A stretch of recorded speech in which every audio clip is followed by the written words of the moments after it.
Chú muối à? Chú muối ấy. John hay đừng đào. Trời ạ, chú lốt. Bọc chặt chanh Đạc ấy nè, đạc cái đạc ấy, đạc ấy. là cái Thom một ký để. Đấy, thom lại luôn. Cái John nó muối. mìnhจะlọc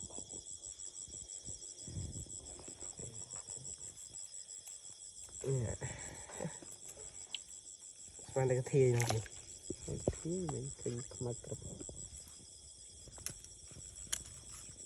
một cái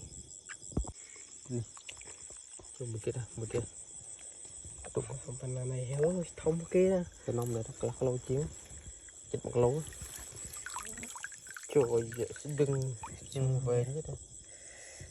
Em nó bắn đạc lên cái chỗ đó cái cụ. em ăn pi anh em ăn mới tiệt Nè, đây đạc cho lột. Cái banana này. To. Trời má nó chết một cái lỗ cái chuyện. Muối chú muối ấy. John hay đừng đào. Trời ạ, chú lốt. bọc chặt chanh Đạc ấy nè, đạc cái đạc ấy, đạc ấy. là cái Thom một ký để. Đấy, thom lại luôn. Cái John nó muối.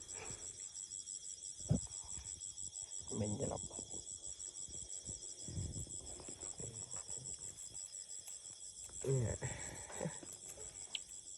มันได้ทีนะพี่ Thì mình kinh mặt cực. một cái Một cái đó, một cái. tụng phần phần này héo thông một cái Cái nông này thật là lâu chiếu. Chích một lố. Trời ơi, đừng về nữa thôi.